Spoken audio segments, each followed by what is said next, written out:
Hello students, welcome to Raghav Pathshala. Last class में हमने आपका जो चैप्टर नंबर 2 है बहुपद, उसको खत्म कर दिया था। हमने उसके नोट्स लिखे, उसके एग्जाम्पल किए, 2.1 की 2.2 के एग्जाम्पल किए और लास्ट हमारा वीडियो था वो 2.2 का क्वेश्चन नंबर 2 का था। ठीक है, यहाँ तक हमने सॉल्यूशंस कर लिया था। ठीक है, आज हम एक नया अध्याय शुरू करने जा रहे हैं। एक्चुअल में मुझे जो चैप्टर शुरू करना था वो करना था चौथा चैप्टर, क्योंकि चौथे चैप्टर का नाम है द्विघात समीकरण। क्योंकि द्विघात समीकरण इसीलिए पढ़ाना है क्योंकि दूसरे चैप्टर के अंदर हमने द्विघात बहुपद पढ़ा उससे रिलेटेड।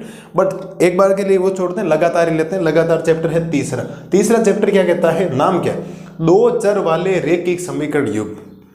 इसमें प्रश्नावली एक 3.1 है, 3.2 है और एक है 3.3। कोई ज्यादा बड़ा चैप्टर नहीं है बट ज्यादा नोट्स भी नहीं है, चीजें समझनी।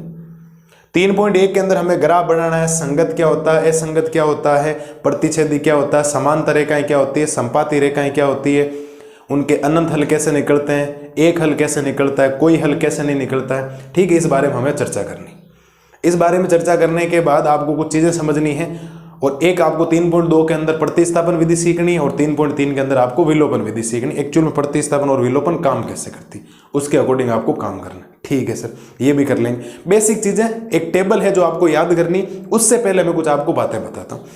अब थोड़ा वर्ड के ऊपर गौर करना। देखो, पहली बात तो हमने एक रेखिक बहुपद पढ़ा था, आपको याद हो तो आप कहेंगे सर हमने पढ़ा था रेखिक बहुपद।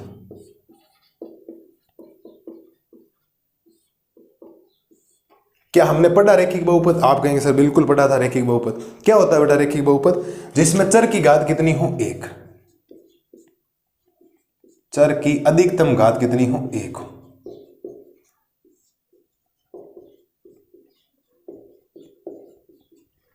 रेखिक बहुपद उसको बोला जाता है जिसमें चर की अधिकतम घात कितनी हो, एक हो। ठीक है सर, कैसे? कि मैंने कोई समीकरण लिख दिया 3x + 3 ऐसे लिख दिया, यहां चर की घात एक है, बिल्कुल है। लेकिन अगर मैं बराबर में कुछ लगा दूं तो अब ये रेखिक बहुपद नहीं बन के अब ये रेखिक समीकरण कहलाएगा। क्या कहलाएगा साहब? रेखिक समीकरण। समीकरण में इतना ही फर्क है, आपको बराबर में कुछ ना कुछ वैल्यू दे रखी हो, कुछ ना कुछ कांस्टेंट वैल्यू आपके पास होनी चाहिए। बहुपद में बराबर में कभी कुछ नहीं होता। लेकिन हमें तो एक चर का नहीं लेना, ये तो एक चर का, हमें लेने हैं दो चर वाले रेखिक समीकरण। दो चर वाले रेखिक समीकरण कैसे? हमने कोई समीकरण में लिख दिया 2x + 3y = 6। तो ये जो समीकरण बना है ना, ये जो रेखिक समीकरण है, ये कितने चर का है? एक चर का। कितने चर का? एक चर का। और ये जो है ना वो है दो चर का रेखिक समीकरण। कितने चर का? दो चर का रेखिक समीकरण। कितने चर आगे? दो, और घात भी एक एक है। घात तो एक ही होनी चाहिए। देखो, दो चर वाले चर कितने होने चाहिए? दो। रेखिक समीकरण होना चाहिए, इसका मतलब रेखिक का मतलब घात एक होनी चाहिए। समीकरण मतलब बराबर में कुछ ना कुछ वैल्यू होनी चाहिए, कांस्टेंट होना ही चाहिए बराबर में, चाहे एक हो, चाहे दो हो, चाहे जीरो हो, चाहे माइनस हो, चाहे क्या हो, प्लस हो। ठीक है साहब, दो चर वाला रेखिक समीकरण। ये ध्यान से देखो, इसका मतलब क्या है? इसका मतलब होता है पेर। पेर का मतलब हो गया युग्म। अब युग्म बोल दो या जोड़ा बोल दो। क्या बोल दो बेटा? जोड़ा। अब समझते हो जोड़ा क्या होता है? दो समीकरण आप साथ में ले लोगे ना, फिर ये युग्म बन जाए। ये तो अभी एक समीकरण है, इसको सपोज मैं बोल दूंगी ये समीकरण संख्या एक है। एक रैंडम से कोई समीकरण ले लिया मैंने, 3x - 6y = में ले लिया 12। ये समीकरण 2 है। और ये जो दोनों समीकरण बने हैं ये रेखिक समीकरण युग्म कहलाएगा। क्या कहलाएगा? एक युग्म कहलाएगा। मेरे हिसाब से कुछ बातें समझ में आ रही होगी। समझना बेसिक है, मैं सारे कंसेप्ट क्लियर कर दूं। इस दिन चैप्टर पूरा करूंगा, उस दिन आपके इस चैप्टर में कोई डाउट नहीं रहेगा। बड़ा हल्का सा चैप्टर है, सिंपल सा चैप्टर। ठीक है सर, हमारे पास रेखिक समीकरण नाम दिया। पहले हमने ये सोचा रेखिक बहुपद क्या होता है। रेखिक बहुपद होता है जिसमें चर की घात कितनी हो, एक हो। ठीक है सर। दूसरी बात, समीकरण का मतलब बराबर में कुछ ना कुछ आएगा, तो हमने बराबर में कुछ ना कुछ लिख दिया। ये समीकरण रेखिक समीकरण बट एक चर वाला। हमें कह रहा दो चर वाला, तो एक चर x आएगा, एक y आएगा। क्यों? हमें दो चर इसीलिए लेने हैं क्योंकि हम जब ग्राफ पेपर के ऊपर इस कार्तीय तल को बनाते हैं तो ये हमारी x अक्ष होती है। कौन सी x होती है बेटा? x अक्ष होती है। ये हमारी कौन सी x होती है? y अक्ष होती है। और ये x डैश अक्ष होती है, ये y डैश अक्ष होती है। और ये बिंदु होता है 0। इस जीरो के इधर धनात्मक होता है, इस जीरो के इधर ऋणात्मक होता है, इस जीरो के ऊपर धनात्मक होता है, इस जीरो के इधर नीचे ऋणात्मक होता है। ये मान तो आपको पता है, 9वीं क्लास में आपने पढ़ा होगा। ठीक है सर, ये हमने पढ़ लिया। और युग्म बनाना, इसका मतलब दो दो समीकरण आएंगे। अब जब दो समीकरण आएंगे तो चर भी कितने? दो, तो दो मान आएंगे। कितने मान आएंगे? दो। और कोई भी ध्यान रखना, जो रेखिक समीकरण होता है ना, मैं पूरी बातें अभी लिखूंगा, पहले तरफ समझा रहा हूं कि रैखिक समीकरण,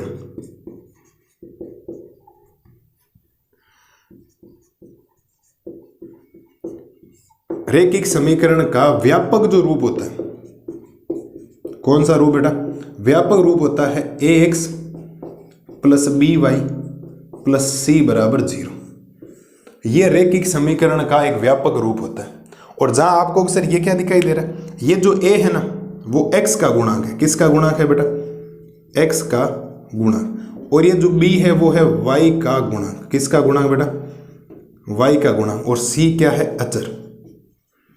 क्या है? अचर। मुझे नहीं लगता इसमें कोई दिक्कत होनी चाहिए। जैसे हमने बहुपद में पढ़ा था, a क्या होता है? एक्स स्क्वायर का गुणा, b क्या होता है? x का गुणा, और c क्या होता है? अचर होता है। वैसे ही x के आगे वाली वैल्यू x का गुणा यानी a हो जाएगा, y के आगे जो लिखा होगा प्लस है तो प्लस, माइनस है तो माइनस, और c आपको सिर्फ इनको इधर लाना पड़ेगा, बिल्कुल लाना पड़ेगा। इस c को आप चाहे इधर रखें, इस बराबर के इधर रखें। मैं इसको चाहूं तो ऐसे भी लिख सकता हूं कि ax प्लस बी वाई बराबर c। अगर मैं इसको ऐसे भी लिखूं तो कोई दिक्कत नहीं, कोई प्रॉब्लम ज्यादा होने वाली नहीं। नो टेंशन हो गया, हमारे उत्तर आ जाए, मस्त हो गए। क्यों? क्योंकि अगर आपने इस प्लस 6 को इधर लाए माइनस से, प्लस 12 को इधर लाए माइनस 12, तो माइनस माइनस तो वैसे भी कैंसिल हो जाएगी जब आप अनुपात लोगे। तो ये है थोड़ा सा रैखिक समीकरण के बारे में कुछ बेसिक बातें जो आपको क्या रखनी है, ध्यान रखनी। बाकी मैं सिस्टमेटिक तरीके से आपको नोट्स लिखवा दूंगा, क्या चीजें कैसे काम आएगी, एक एक फंडामेंटल हम कंसेप्ट सीख लें। प्रतिस्थापन विलोपन विधि बड़ी सिंपल सी है। प्रतिस्थापन का मतलब होता है, मैं सारी बातें जब प्रश्नावली पढ़ाऊंगा ना उस समय सारे क्लियर कर दूंगा, नो टेंशन हो। ठीक है, कुछ बातें समझ में आई होगी। रैखिक समीकरण युग्म क्या होता है? युग्म का मतलब 2 समीकरण होने चाहिए आपके पास। हमारे पास कुछ सवाल ऐसे हैं जिनमें भाषा दे रखी होगी, भाषा से हमें समीकरण बनाने होंगे, तो 2-2 समीकरण बनाने पड़ेंगे हमें, फिर उनका हल करना पड़ेगा। ठीक है सर। दूसरी बात, रैखिक बहुपद जो होता है या रैखिक समीकरण होता है उसके चर की घात एक ही होनी चाहिए, चाहे कितने ही समीकरण बनाओ, चर की घात कितनी होनी चाहिए? यहाँ जेड नहीं आ सकता क्योंकि जेड अक्ष अंतरिक्ष में चलता है, यहाँ नहीं चलता, वो 11वीं क्लास के अंदर आता है, वो बाद में बताया जाएगा। पहले आप एक्स अक्ष और वाई अक्ष के बारे में सोच रहे हैं। दूसरी बात, रैखिक समीकरण जो होता है उसका सामान्य रूप होता है, यह व्यापक रूप एक ही बात है, ax plus b y plus c बराबर 0 या ax प्लस बी वाई बराबर सी। ये आप प्लस सी इधर रखें माइनस सी करें, कोई फर्क नहीं पड़ता। ज़्यादातर किताबों में ये दे रखा, ठीक है। तो x का गुणांक y का गुणांक अचर हो जाएगा। ठीक है, ये कुछ बातें हैं जो आपको ध्यान रखनी है। अब मैं आपको इसको सिस्टमेटिक तरीके से लिखवाता हूँ कि एक्चुअल में रैखिक समीकरण युग्म काम कैसे करता है, इसकी टेबल कैसे बनेगी, रैखिक समीकरण युग्म को हल करने के कौन कौन से मेथड हैं। 2 मेथड है, एक आलेख की विधि होती है, एक होती है बीजगणितीय में विधि। एक आलेख की विधि होती है, कौन सी होती है? बीजगणितीय। आलेख में तो आपको ग्राफ बनाना, बीजगणितीय में कौन कौन से? ऐसे बीजगणितीय 12वीं क्लास के हिसाब से सोचा जाए तो खूब है, लेकिन हम अगर आपके 10वीं क्लास के हिसाब से सोचें तो बीजगणितीय विधियां 3 होती है। एक होती है प्रतिस्थापन विधि, एक विलोपन विधि, एक होती है वज्र गुणन विधि। वज्र गुणन विधि अभी सिलेबस में नहीं, तो हमें 2 पढ़नी, प्रतिस्थापन और विलोपन, लेकिन नाम तो आपको ध्यान रखना। ऐसे 12वीं क्लास के अंदर एक अवयव विधि और होती है, अवयव विधि भी होती है जिसको आपको ध्यान रखना। ठीक है, अभी आपको ऐसा नहीं सोचना है अवयव विधि कैसे काम करेगी, वज्र गुणन कैसे। आपको 2 विधियां पढ़नी, एक आलेख की विधि आपको पढ़नी। ठीक है, उम्मीद है कि ये जो बातें आपको बताई गई है ये सारी समझ में आ गई होगी। अब मैं थोड़ा सा इसके बारे में बेसिक बातें आपको लिखवा दूँ। क्या कर दूँ बेटा? बेसिक बातें आपको इसके बारे में लिखवा दूँ, समझना इधर ध्यान से। ठीक है, एक एक चीज लिखते हैं, एक एक कंसेप्ट क्लियर करते हैं। मेन है टेबल, सवालों से ज्यादा आपके कंसेप्ट क्लियर हो जाएंगे, टेंशन लो मत आप। ठीक है, तो सवाल जैसे ही करेंगे ना, तो सवाल जैसे ही करते जाओगे तो आपके सारे कंसेप्ट हो जाएंगे एकदम क्लियर, एकदम शानदार तरीके से कंसेप्ट क्लियर हो जाएंगे, नो टेंशन आप लोग। ठीक है जी, इधर ध्यान देना। आपको एक नोट के अंदर कुछ पॉइंट ध्यान रखने हैं। किसके अंदर? नोट के अंदर कुछ पॉइंट ध्यान रखना। नोट के अंदर क्या पॉइंट ध्यान रखेंगे कि जो ये रैखिक समीकरण युग्म होता है, आप लिखेंगे 2 चर वाले, 2 चर वाले रैखिक समीकरण का सामान्य रूप या व्यापक रूप, एक ही बात होती है, ध्यान रखना। सामान्य रूप ax plus b y plus c बराबर 0 होता है। ये आपको रैखिक समीकरण युग्म का एक सामान्य रूप आपको ध्यान रखना। युग्म का मतलब 2 समीकरण आ जाएंगे, कोई दिक्कत नहीं, ये आपको ध्यान रखना पड़ेगा। क्या आप इस चीज को ध्यान रख लेंगे? बिल्कुल सर। कोई पूछे 2 चर वाले रैखिक समीकरण का जो व्यापक रूप होता है वो क्या होता है, तो आपको जवाब देना ax plus b y plus c बराबर 0। अब आपको अगर सर समीकरण 2 आ गए तो कोई दिक्कत नहीं। अब मैं तो आपको बताया x का गुणांक क्या होगा a, y का गुणांक क्या होगा b, और अचर क्या होगा, सी होगा। अब सपोज समीकरण 2 दे रखा है, तो समीकरण जो 1 होगा ना उसको हम कह देंगे a1 b1 और c1। समीकरण 1 को क्या बोल देंगे, a1 b1 और c1, और 2 होगा उसको क्या बोल देंगे, a2 b2 और c2। मेरी बात ध्यान से सुनना, कोई भी जो रैखिक समीकरण युग्म होता है या दो चर वाला रैखिक समीकरण युग्म होता है उसका जो सामान्य रूप होता है वो होता है ax plus by plus c बराबर 0 होता है। ये तो समीकरण 1। अगर युग्म पढ़ना, युग्म का मतलब हमारे पास तो हर बार कितने समीकरण मिलेंगे, 2 समीकरण मिलेंगे। तो समीकरण 1 से वही काम, x का गुणांक a है, y का गुणांक b है और अचर क्या है, c। लेकिन जब समीकरण 1 आएगा तो उसको हम a1 b1 c1 कह देंगे, और समीकरण 2 में जो a b c निकलेगा उसको हम a2 b2 और c2 कह देंगे। इतना ही ध्यान आपको रखना, मैं सारी बातें कंसेप्ट क्लियर कर दूंगा, टेंशन मत लो। ठीक है सर, कुछ बातें आपको ध्यान रखनी इसके अंदर, जहां करके आप कहेंगे सर क्या बातें ध्यान रखनी, जहां करके ये जो a है ना, a वो है x का गुणांक, ये जो a लिखा हुआ है वो है x का गुणांक। किसका गुणांक है बेटा जी, x का गुणांक। और ये जो b है वो है y का गुणांक। किसका गुणांक है, y का गुणांक। और ये जो c है उसको हम बोलेंगे अचर। क्या बोलेंगे बेटा, अचर बोलेंगे। ये बातें आपको क्या रखनी है, ध्यान रखनी है सर। क्या रखनी है आपको, ध्यान रखनी। क्या आप ये ध्यान रख लोगे, ये रूप हो गया इसका। अब कोई भी जो रैखिक समीकरण होता है उसको हल करने के कुछ मेथड है। आप हेडिंग क्या लगाएंगे, सुनना मेरी बात, मैं लगा देता हूं आपके लिए। दो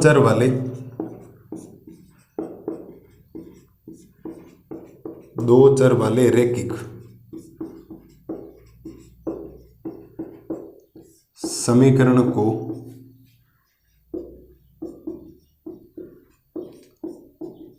हल करने की विधियां।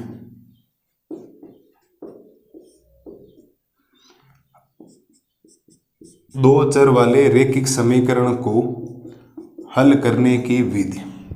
कोई दो चर वाला है, अगर उसको रैखिक समीकरण युग्म है, हम तो युग्म ही पढ़ रहे हैं, तो हल करने की विधियां हैं भाई। आपको सर कौन कौन सी विधियां हैं, इसकी 2 विधियां हैं भाई। कितनी विधियां हैं, 2।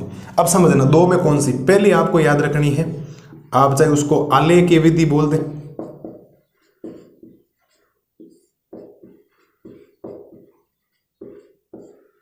या आप कोष्टक में लिख दे इसको ग्राफीय विधि, एक ही बात है।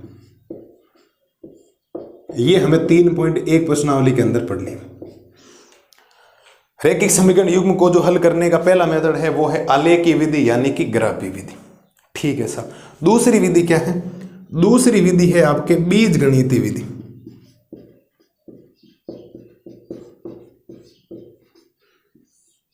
कौन सी विधि है बेटा, बीजगणितीय विधि। ठीक है, बीजगणितीय विधि के वापस 3 प्रकार हैं। कितने प्रकार हैं साहब, 3 प्रकार के। ये जो बीजगणितीय विधि है इसको सरल करने के 3 मेथड है आपके पास। 3 कौन से, एक है आपके पास प्रतिस्थापन विधि।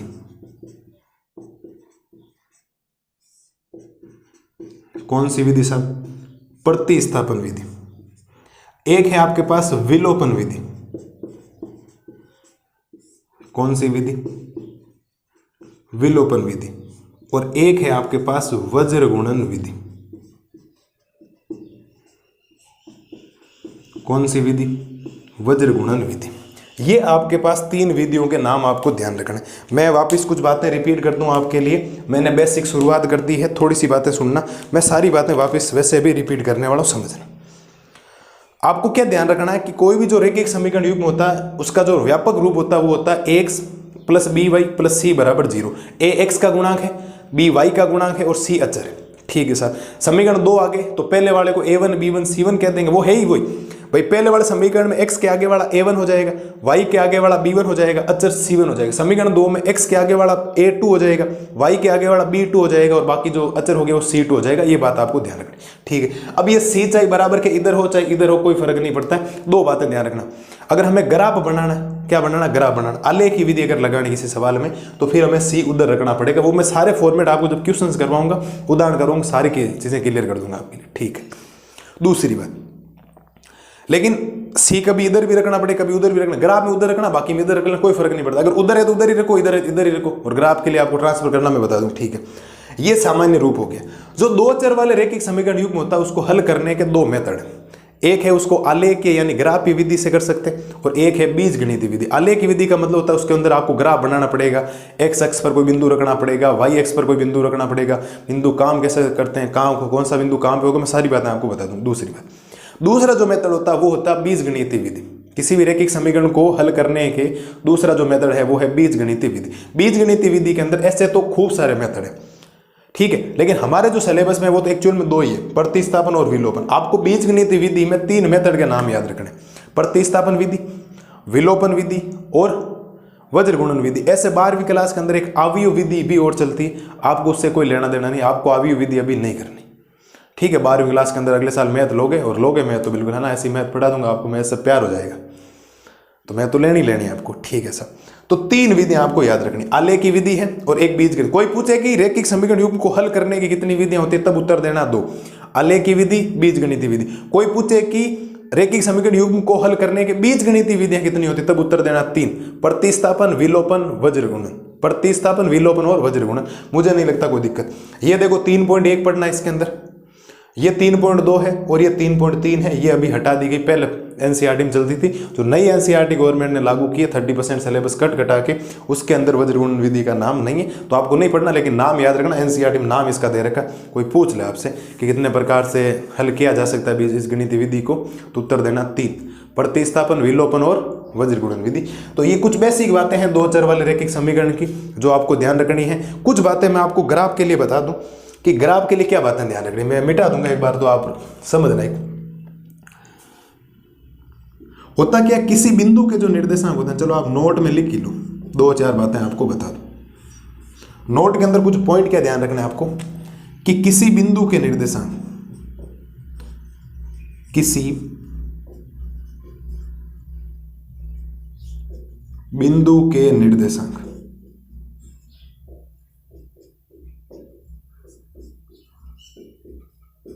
x, y होते हैं। ये पॉइंट आपको ध्यान रखना। बाकी इसके बारे में जो डिटेल चर्चा होगी ना, वो हमारा एक 7वां चैप्टर है निर्देशांक ज्यामिति, उसके अंदर आप सोच नहीं सकते, इतनी बेसिक बातें आपको बताई जाएगी। वैसे आपको इतनी बातें पता भी नहीं होगी, उससे ज्यादा बताई जाएगी। लेकिन ये याद रखना है कि हम कोई बिंदु जब लेंगे ना, उसमें परमानेंट फिक्स चीज है कि पहले हमेशा x लिखा जाएगा और फिर क्या लिखा जाएगा, y लिखा जाएगा। 2 पॉइंट और ध्यान रख लो, मैं लिख देता हूं, बाकी आगे वैसे भी लिखवाना है। आप लिखेंगे x अक्ष के निर्देशांक, x अक्ष के निर्देशांक, x अक्ष के निर्देशांक होते हैं x, 0। x का मान कुछ ना कुछ तो होगा, लेकिन x अक्ष पे y का मान 0 होता है। तीसरी बात, y अक्ष के निर्देशांक, y अक्ष के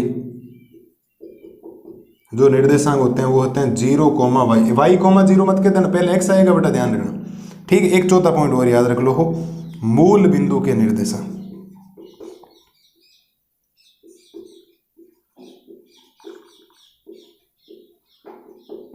मूल बिंदु के निर्देशांक 0, 0 होते हैं। ये बेसिक बातें हैं जो आप थोड़ी सी और ध्यान रख लेना, और मुझे नहीं लगता इनमें कोई दिक्कत होनी चाहिए। आपको कर लोगे इतनी बातें, बेहतरीन तरीके से नोट्स लिखें, कोई नहीं लिखवाता नोट्स, आपको थोड़ा ध्यान रखना है। बेसिक चीजें हैं, मैं सारी बता दूंगा, कौन सा बिंदु कहाँ पे होगा, कौन सा कहाँ पर होगा, नो टेंशन है, इतनी टेंशन आपको नहीं लेनी। आपसे ज़्यादा टेंशन मेरे को सिलेबस करवानी। आप तो जितना पढ़ा रहा हूँ उतना पढ़ लें, जितनी चीज़ें लिखवा रहा हूँ उतनी याद कर लें, जितनी चीज़ें बता रहा हूँ उनके कंसेप्ट क्लियर कर लें। बाकी ऑल इज वेल वाला डायलॉग याद रखें, सब पॉसिबल है आपके लिए, ठीक है, नो टेंशन हो। तो हमने ये इतनी बातें पढ़ी, नोट में ध्यान रखना, किसी बिंदु के निर्देशांक में पहले हमेशा x आएगा फिर y आएगा, पहले हमेशा x आएगा फिर क्या आएगा, y आएगा। x अक्ष के निर्देशांक x, 0, x अक्ष पे x अक्ष कौन सी होती है, ये क्षैतिज रेखा, ये वाली रेखा कौन सी रेखा होगी, ऐसे देखो मैं आपको बताता हूँ। x अक्ष कौन सी होगी, ये रेखा देखो, ये वाली, ये x अक्ष है। इस x अक्ष पे y का कहीं मान नहीं है, लेकिन x का कुछ ना कुछ तो है ना। देखो x के इधर प्लस है, उधर देखो, और x के इधर क्या है, माइनस है। लेकिन जब आप इसको y अक्ष में ऐसे बदलोगे, ऐसे आएगी, तो y अक्ष के अंदर y का कुछ ना कुछ मान है, लेकिन x का मान नहीं, तो y से ऊपर प्लस होगा, y से नीचे क्या होगा, माइनस होगा। आपको ध्यान रखना है, ठीक है। इसका यूज हमें करना पड़ेगा, क्योंकि ग्राफ भी बनाना है, एक टेबल भी बनानी है, ध्यान रखना इसका, ठीक है। तो इसका यूज भी कर लेंगे। दूसरी बात, क्या आपको ये चीजें समझ में आ गई, क्या आप याद कर लेंगे, क्या आप इसके नोट्स लिख लेंगे, बोलो हाँ या ना। अरे बोलो हाँ या ना, बिल्कुल हाँ, ना तो होना ही नहीं चाहिए किसी भी कंडीशन में, ठीक है सर। ये हो गया हमारे कुछ बेसिक चीजें जो ध्यान रखनी। अब एक स्लाइड के अंदर प्रश्नावली 3 जो इतनी बड़ी आपको दे रखी 3.1, 3.2, 3.3, उसका बेसिक खत्म हो जाएगा, पूरा कंप्लीट, पूरा क्या हो जाएगा, खत्म। आपको कुछ भी नया नहीं पढ़ना, फिर सवाल ही सवाल करने हैं, प्रैक्टिस ही प्रैक्टिस करनी है। हम बेहतरीन तरीके से सवाल करेंगे, आप कुछ चीज़ें ध्यान रखना, ठीक है सर। मुझे नहीं लगता इसमें कोई दिक्कत होनी चाहिए। ये बातें हैं, ये बेसिक चीज़ें हैं जो 9th क्लास में बताई जाती, तो भी मैंने ये सोचा कि मैं यहाँ बता दूँ, बाकी हम इसको पढ़ेंगे कहाँ पे, 7वें चैप्टर के अंदर निर्देशांक ज्यामिति हमारा चैप्टर है, वहाँ कार्तीय तल, निर्देशांक तल, एक्स वाई तल, खूब सारी भुज कोटि क्या होती है, सारी बातें। एक चीज़ सबसे इंपॉर्टेंट जो है वो है बेटा पहला पॉइंट। कौन सा पॉइंट है? पहला पॉइंट, जिसमें आपको ध्यान रखना किसी बिंदु के जो निर्देशांक होते हैं वो होते हैं x, y, ठीक है। तब तक आप ये कर लें, अगली स्लाइड में मैं आपको करवाता हूँ एक टेबल समझानी है जो आपको याद करनी है, सीधी याद होनी चाहिए आपको किसी भी कंडीशन, ठीक है। ठीक है, अगली स्लाइड में करवाता हूँ मैं आपको टेबल, तब तक आप ये याद करो। अब देखो एक टेबल समझते हैं, वेरी वेरी इंपॉर्टेंट ये टेबल है, एग्जाम में डायरेक्ट सवाल आएगा। इन सवालों के बिना 3.1 का सवाल हिलेगा तक भी नहीं। 2-3 ग्राफ है, ग्राफ को छोड़कर 2-3 क्या एक ही सवाल ऐसा जो होगा, बाकी तो सारे के सारे सवाल आपको इस टेबल के माध्यम से। टेबल में लिखा क्या, देखो 2 चर वाले रैखिक समीकरण युग्म, कोई 2 युग्म दे रखे होंगे, अनुपातों की तुलना करनी। अभी मैं बता दूं अनुपातों की तुलना कैसे करनी। अनुपातों की तुलना आने के बाद उसका आलेखी हल यानी ग्राफी हल कैसा बनेगा, उसका बीजगणितीय हल कैसा होगा, वो रैखिक समीकरण संगत होगा या असंगत होगा, और उसका ग्राफ कैसे बनेगा। सुनना मेरी बात ध्यान से। पहली बात तो एक बेसिक चीज है कि रैखिक समीकरण युग्म जो युग्म होगा उसमें 2 समीकरण होंगे, है या ना। तो मैं पहले वाले को बोल दूंगा a1x, दूसरे वाले को बोल दूंगा b1y प्लस c1 बराबर 0, दूसरे वाले को मैं बोल दूंगा a2x plus b2y plus c2 बराबर 0। मुझे नहीं लगता यहाँ तक किसी बच्चे को कोई दिक्कत होनी चाहिए, कोई दिक्कत नहीं होनी चाहिए। जैसा काम बोला था 2 समीकरण, वैसा का वैसा दूसरे में भी यहाँ सेम आ जाएगा, कोई दिक्कत नहीं, सेम टू सेम। पहले वाले समीकरण में a1x b1y प्लस c1 बराबर 0, दूसरे समीकरण में a2x b2y प्लस c2 बराबर 0। जो हमारे पास तीसरा समीकरण आएगा उसके अंदर आ जाएगा a1x plus b1y plus c1 बराबर 0, और यहाँ आ जाएगा a2x b2y प्लस c2 बराबर 0। कोई ज़्यादा दिक्कत नहीं है, समीकरण वही लिखा है, देखो सामान्य रूप ax plus by plus c, लेकिन समीकरण एक है तो वो a1 हो जाएगा, b1 हो जाएगा, c1, a2 b2 और क्या हो जाएगा c2। यहाँ तक कोई दिक्कत नहीं। अब अनुपातों की तुलना क्या होगी? अनुपात ये होगा कि हमारे पास 2 समीकरण दे रखे होंगे तो हम समीकरण 1 से निकालेंगे a1 b1 c1 मान निकालेंगे। क्यों? क्योंकि समीकरण 1 से a1 कौन होगा जो x का गुणांक होगा, b1 कौन होगा जो y का गुणांक होगा, c1 कौन होगा जो अचर होगा। समीकरण 2 से जो x का गुणांक होगा वो होगा a2, y का गुणांक b2 और अचर कौन होगा c2। तो अनुपातों की तुलना क्या होती है? a1 का a2 के साथ अनुपात लेना, b1 का b2 के साथ लेना, c1 का c2 के साथ, बिल्कुल, क्योंकि x वाले का x वाले के साथ लिया जाएगा, y वाले का y वाले के साथ लिया जाएगा, और बाकी जो अचर है अचर का अचर के साथ लिया जाएगा। तो अनुपातों की तुलना क्या होगी? अब कोई 3 अनुपात है, 3 अनुपात का मतलब क्या आता है? ऐसा हो सकता है कि तीनों के तीनों अनुपात पहले बराबर आ जाए, मतलब आपने a1/a2 का मान निकाला और आपके आ गया 3/2 आ गया। कितना आ गया? 3/2। a1/a2 निकाला 3/2 आ गया। फिर आपने b1/b2 निकाला वो भी 3/2 आ गया। फिर आपने c1/c2 निकाला वो भी 3/2 आ गया। इसका मतलब तीनों अनुपात बराबर नहीं आएगा। इसका मतलब ये हुआ कि a1/a2 बराबर हुआ b1/b2 बराबर हो गया c1/c2। एक तो कंडीशन ऐसी बन सकती। दूसरी कंडीशन क्या कि a1/a2 का मान आ जाए 1/2, b1/b2 का मान आ जाए 1/2, लेकिन c1/c2 का मान आ जाए 3/4। तो 1/2 1/2 तो शुरुआत के 2 बार, लेकिन तीसरा बराबर नहीं है। ये कंडीशन क्या बनी कि a1/a2 बराबर है b1/b2 लेकिन बराबर नहीं है c1/c2। मतलब शुरुआत के 2 बराबर आ जाए, तीसरा बराबर नहीं है। एक कंडीशन ये सकती। एक ऐसी हो सकती है तीनों ही बराबर नहीं है कि a1/a2 निकाला 1/2 आ गया, b1/b2 निकाला माइनस का 1/2 आ गया, c1/c2 निकाला वापस 3/2 आ गया। तो 1/2 माइनस 1/2 के बराबर नहीं होता है, और माइनस 1/2 किसके बराबर नहीं होता? 3/2 के बराबर नहीं होता। यहाँ कंडीशन बनी a1/a2 बराबर नहीं है b1/b2 बराबर नहीं है c1/c2। तो 3 कंडीशन हमारे सामने बन सकती है अनुपातों की तुलना। कौन कौन सी बेटा? कि a1 में बन सकता है a2, बराबर में हो सकता है b1 में हो सकता है b2, और बराबर में हो सकता है c1 में हो सकता है c2। या तो तीनों अनुपात आ जाए बराबर, ठीक है सर। दूसरी बात a1 आ जाए a2 बराबर आ जाए b1/b2 लेकिन बराबर नहीं आए किसके, C1/C2 के। तीसरी बात कि A1/A2 बराबर नहीं हो B1/B2 और बराबर नहीं हो C1/C2 के। बोलो साहब हाँ या ना। तीन अनुपातों की अगर आपको तुलना करवानी, तीन कंडीशन बन सकती है, या तो तीनों बराबर, या शुरुआत के दो बराबर, तीसरा बराबर नहीं, और या तीनों ही बराबर नहीं। मैं एक बात यहां नोटिस करना चाहता हूं, सुनना। इस अनुपात की तुलना कैसे होती है? अनुपात की तुलना होती है कि ये वाला अनुपात इसके बराबर होना चाहिए, ये वाला इसके बराबर होना चाहिए। ध्यान रखना, ये वाला इसके बराबर होना चाहिए और ये वाला इसके बराबर होना चाहिए। ये ध्यान रखना, यहाँ दो अनुपात बराबर ऐसा नहीं है कि कभी A1/A2 और C1/C2 की वैल्यू बराबर आ गई, आपने ये अनुपात लगा दी, नहीं, वहाँ ये लगेगा। अनुपात का मतलब होता है ये चीज इसके बराबर, ये वाली चीज इसके बराबर नहीं, ये वाली चीज इसके बराबर नहीं होनी चाहिए, ये वाली चीज इसके बराबर नहीं होनी चाहिए। ये अनुपातों की क्या है, तुलना। अगर आपके पास कभी भी तीनों अनुपात बराबर आ गया, आपने A1/A2 और B1/B2 और C1/C2 निकाला, अनुपात आपके क्या आ गया, बराबर आ गया, तो उसका जो आलेखी हल बनेगा, ग्राफी हल बनेगा, वो बनेगी संपाती रेखाएं।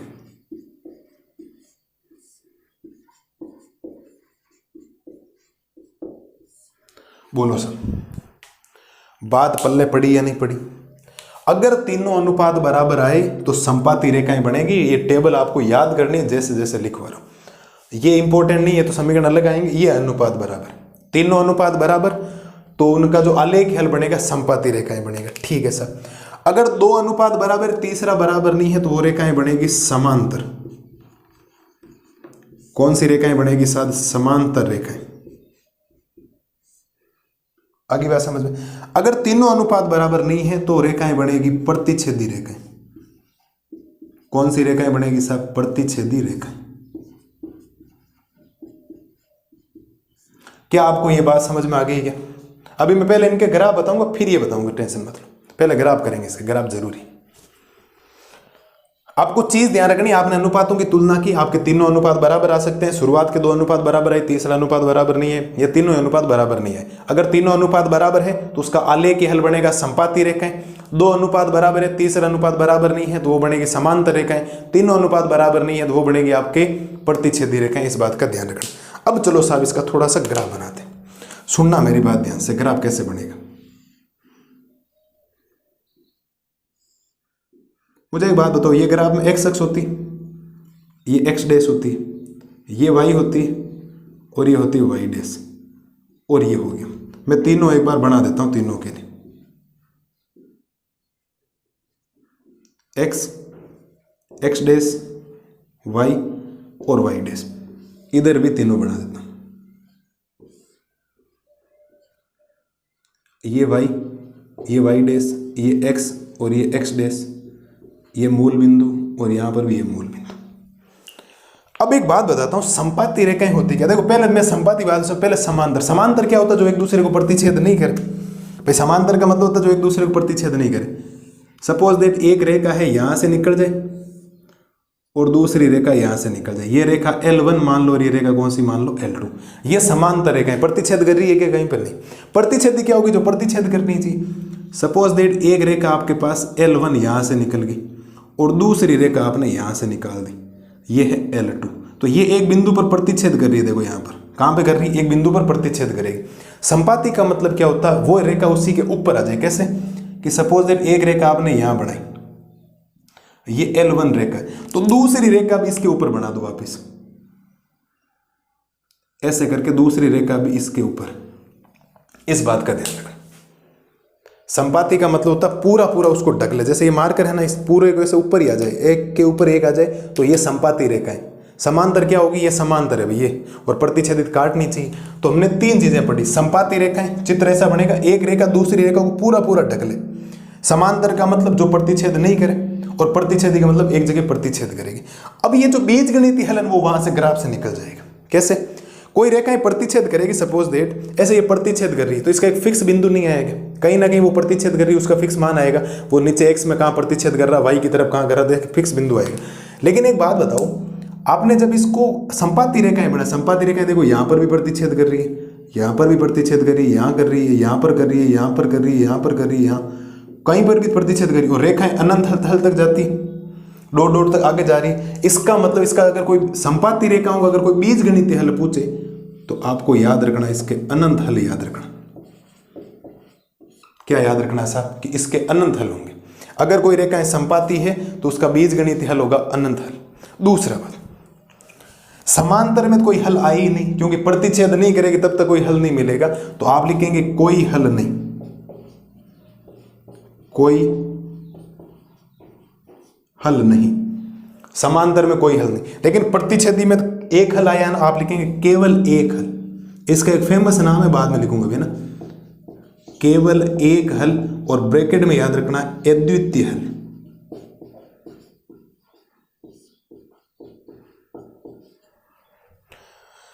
साहब मैंने कुछ बातें बताई है, आप उसके ऊपर गौर करें। क्या बातें बताई है कि हमने अनुपात निकाला, अनुपातों की तुलना की, अनुपात तीनों बराबर आ गए तो उनका आलेखी हल संपाती रेखाएं होगा, बीजगणितीय हल अनंत हल होंगे। अगर दो अनुपात बराबर आए, तीसरा अनुपात बराबर नहीं, शुरुआत के दो अनुपात बराबर, तीसरा अनुपात बराबर नहीं आए तो रेखाएं समांतर होगी। समांतर होने के साथ साथ में कोई हल नहीं होगा, उनका आलेखी और बीजगणितीय हल होगा। अगर तीनों अनुपात बराबर नहीं है तो रेखाएं प्रतिच्छेदी होगी, प्रतिच्छेदी होने के साथ साथ में उनका केवल एक हल निकलेगा। इसका मतलब अद्वितीय हल। मैंने ग्राफ बना दिया। क्यों? इसके अनंत हल इसीलिए क्योंकि हल कहीं पर भी मिल सकता है, इसका मतलब अनंत हल हो गए। इसका तो कोई हल मिलेगा ही नहीं। क्यों? क्योंकि जब तक रेखाएं प्रतिच्छेद नहीं करेगी, एक दूसरे को काटेगी नहीं, तब तक कोई हल नहीं मिलेगा। और अगर रेखाएं एक दूसरे को एक बिंदु पर काट रही है तो उसका केवल एक हल मिलेगा। ये मैं ग्राफ में बताऊंगा आपको कैसे मिल रहे हैं। एक हल मिलेगा। एक हल मिलने का मतलब वो रेखाएं कौन सी होगी? केवल एक हल, यानी कि अद्वितीय हल। बोलो साहब यहां तक कोई दिक्कत हो क्या? एक चीज और बची, संगत और असंगत। संगत और असंगत याद कैसे रखना? अगर तीनों अनुपात बराबर है, तीनों अनुपात क्या है? बराबर है, तो क्या होगा? संगत। और अगर तीनों अनुपात बराबर नहीं है तो भी क्या होगा? संगत। एक कंडीशन बच गई, बाकी असंगत वाले। ये लो सब, मैं सारी चीजें आपको बता चुका हूं। इससे इंपॉर्टेंट कोई बात नहीं हो सकती। एक एक चीज समझा के आपको लिखवा दी गई, समझना। हम अनुपात निकालेंगे, दो रेखिक समीकरण युग्म आएंगे हमारे पास। हम समीकरण 1 से a1 b1 c1 निकालेंगे, समीकरण 2 से a2 b2 c2 निकालेंगे। a1 b1 c1 क्या होगा? x का गुणांक a1 हो जाएगा पहले वाला समीकरण। हम तो ये सोचेंगे x का गुणांक a है, y का गुणांक b है, अचर c है। पहला समीकरण है तो a1 b1 c1, दूसरा समीकरण है तो a2 b2 और c2। फिर हम उन अनुपातों की क्या करवाएंगे? तुलना करवाएंगे। क्या करवाएंगे? अनुपातों की तुलना। और जब आप अनुपातों की तुलना करवाएंगे तो आप अनुपातों की जब तुलना करवाएंगे तो आपके पास अनुपातों की तुलना आएगी। तुलना ऐसे आएगी कि शुरुआत के तीनों अनुपात बराबर आ जाए, मतलब a1/a2 बराबर आ जाएगा, b1/b2 बराबर आ जाएगा, c1/c2। अगर तीनों अनुपात बराबर आ जाए आपके पास, आप निकालो उनका, तो फिर आपको अगर कोई पूछे कि उसका आलेखी हल क्या होगा तो आप लिखेंगे इसमें संपाती रेखाएं होगी। बीजगणितीय हल क्या होगा कि इसके अनंत हल होंगे। और संगत होगा या संगत, आपको याद रखना इसका हल संगत होगा। ठीक है। दूसरी बात, अगर आपने a1/a2 b1/b2 और c1/c2 निकाला और a1/a2 बराबर आ गया b1/b2 के, लेकिन बराबर नहीं आया c1/c2 के, शुरुआत के दो अनुपात बराबर, तीसरा अनुपात बराबर नहीं आया, तो उसका आप आलेखी हल लिखेंगे समांतर रेखाएं। बीजगणितीय हल लिखेंगे कोई हल नहीं होगा। और संगत होगा या संगत, तो असंगत होगा। अगर तीनों अनुपात बराबर नहीं आ रहा, मतलब a1/a2 बराबर नहीं है, b1/b2 बराबर नहीं है, c1/c2, तो उसका आलेखी हल बनेगा प्रतिच्छेदी रेखाएं। उसका अद्वितीय हल आएगा, मतलब केवल एक हल आएगा, एग्जैक्टली वन सॉल्यूशन आएगा उसका। और संगत होगा या संगत, तो संगत होगा। ये बात आपके मन में बैठ जानी चाहिए, ये टेबल आपके अंतरात्मा में समा जानी चाहिए। किसी भी कंडीशन में, उठते बैठते लेटते, कैसे भी चीजें, अब कहीं पर भी बैठो, इसका रिवीजन करो, इसको याद कर लेना। इसको अगर याद नहीं किया तो 3.1 जो प्रश्नावली है, पूरी प्रश्नावली में आपको दिक्कतें होने वाली, बेटा ध्यान रखना। इस बात का ध्यान रखना। हम इस प्रश्नावली में एक काम करेंगे, इसमें पहले सवाल करेंगे और बाद में उदाहरण करेंगे। ये थोड़ा पैटर्न चेंज करना पड़ेगा। चेंज इसीलिए करना पड़ेगा क्योंकि सवाल जब समझ लो, उदाहरण इतने खास नहीं, 2-3 उदाहरण दे रहे हैं, ज्यादा है नहीं। ठीक है। हम उदाहरण तो एक काम करेंगे, सारे उदाहरण कभी साथ ही कर लेंगे। कोशिश तो यही करेंगे 3.1 के मैं बाद में करूँ, 3.1 के बाद हाथों 3.1 के उदाहरण करूँ, लेकिन देख लेंगे मैं अपने हिसाब से। आपको सारा मैटर मिल जाएगा, आप टेंशन मत लो। आपको ये टेबल एकदम दिलो जहन में बैठी हुई नहीं छोड़नी चाहिए, मस्त तरीके से आपको याद होनी चाहिए, कोई कंसेप्ट में क्लियर नहीं। इससे आगे आगे सारी चीज, ये भी मत सोचना ग्राफ कैसा बनेगा, छोड़ दो इनको। ये चीज याद होनी चाहिए कि अगर ऐसा होता है तो ये होता है, ये होता है, ये होता है। उल्टा भी याद रख लें। कोई पूछ ले कि अनंत हल होने की शर्त क्या होती है, अनंत हल होंगे तो शर्त क्या होगी, a1/a2 बराबर होगा b1/b2 बराबर होगा c1/c2। ये भी ध्यान रखना। उल्टे से उल्टे कैसे भी योद्धा वही है जो चारों तरफ से तैयार रहता है युद्ध के लिए, ध्यान रखना। ऐसा नहीं आप एक तरफ से तैयार हो, योद्धा वही होता है जो चारों तरफ से क्या रहता है, तैयार रहता है। मुझे नहीं लगता इस टेबल में किसी बच्चे को कोई दिक्कत होनी चाहिए। मिलते हैं जल्दी नई वीडियो में। प्रश्नावली 3.1 का सॉल्यूशंस लेके 1 या 2 वीडियो के अंदर खत्म कर लेंगे, 2 वीडियो के अंदर कोशिश करेंगे 2 के अंदर कर लें, क्योंकि मुझे ग्राफ भी समझाने, सारी चीज़ें भी समझानी बेहतरीन तरीके से। लेकिन बेटा ये चीज़ें ध्यान रखना, ये याद होना चाहिए। फिर मैं अगर बोलूँ कि वह अनुपात बराबर आ गया और मैं कहूँ ये संपाती रेखाएं, तो आपके मन में ये नहीं होना चाहिए कि ये संपाती रेखाएं क्यों है। कम से कम इतना तो नहीं होना चाहिए। और इतने तो आप मेरे शेर और शेरनी हो तो इतना तो आप नहीं करोगे कि मैं वहाँ बोलूँ ये संपाती रेखाएं हो रही, तो आप ये मत सोचना ये संपाती रेखाएं क्यों होगी, क्योंकि अगर तीनों अनुपात बराबर है तो फिर तो संपाती रेखाएं तो होगी। ये तो आपको ही पता होना चाहिए। अगर 2 अनुपात बराबर, तीसरा बराबर, मैं समांतर बोलूँ या मैं उसको कोई हल नहीं बोलूँ या असंगत बोलूँ, तो आपके वहाँ डाउट नहीं होना चाहिए। अगर तीनों अनुपात बराबर नहीं, मैं उसको प्रतिच्छेदी बोलूँ, अद्वितीय हल बोलूँ और मैं संगत बोलूँ, तो भी आपको दिक्कत नहीं होनी चाहिए। मैं क्यों बोल रहा हूँ, क्यों, ये सारी चीज़ें मैं आपको इस टेबल के माध्यम से इस वीडियो में समझा चुका हूँ। ये आज का लेक्चर बहुत इंपॉर्टेंट है। पहले वाली स्लाइड में आपको बेसिक चीज़ें बताई जो आपको ध्यान रखनी है। कोई भी रैखिक समीकरण युग्म का जो सामान्य रूप होता है वो ax + by + c = 0 होता है, प्लस रैखिक समीकरण युग्म को हल करने की 2 विधियां, एक आलेखी विधि और एक बीजगणितीय विधि। आलेखी में आपको ग्राफ बनाना, बीजगणितीय में आपको 3 विधियां पढ़नी है, प्रतिस्थापन, विलोपन और वज्रगुणन। वज्रगुणन आपको नहीं पढ़नी है, 2 ही पढ़नी है, प्रतिस्थापन और विलोपन 3.2 और 3.3। वो बाद की बात है, पहले इस टेबल के खेल के माध्यम से ये पूरी तीसरी प्रश्नावली की लैंग्वेज होगी। इससे बाहर कुछ भी नहीं, उससे बाहर कुछ भी नहीं जाएगा, आपकी गारंटी है। छोटा बड़ा कैसा भी सवाल है हम सब सॉल्यूशंस कर लेंगे। उम्मीद है आपको लेक्चर लाजवाब लगा होगा, लेक्चर पसंद आया होगा। मिलते हैं जल्दी नए वीडियो में नए जोश और जुनून के साथ। तब तक आप इस टेबल को याद कर लें, दिमाग में बिठा लेना, अंतरात्मा में समा लेना, कैसे गोटे मार लेना चाहिए इसको आप, ये लेकिन याद होनी चाहिए किसी भी कंडीशन, ठीक है। ये तो ज़्यादा नहीं समीकरण दे रखे होंगे, इससे आगे आगे ये 3 चीज़ें, अगर ऐसा है तो ऐसा होता है, ऐसा होता है, ऐसा होता है, अगर ऐसा है तो ऐसा होता है, ऐसा होता है, वैसा होता है, अगर ऐसा है तो ये और ये, ठीक है। याद कर लोगे? अरे बोलो लालियो, याद करोगे या नहीं करोगे? आप कहोगे सर याद कर लेंगे, आप टेंशन लो मत, हमें सब पता है हमें क्या याद करना है, क्या याद, आप जो कहोगे हम सब याद कर लेंगे, ठीक है। आपको याद करना है, परसेंटेज बनना है ना, आपको परसेंटेज से ज़्यादा है नॉलेज इंप्रूव करना। नॉलेज करोगे या नहीं करोगे इंप्रूव? बिल्कुल करना। ये चीज़ें आप याद कर लेना। मिलते हैं जल्दी नई वीडियो में प्रश्नावली 3.1 का सॉल्यूशंस लेके। तब तक मस्त रहिए, स्वस्थ रहिए, समझ गए? Thank you.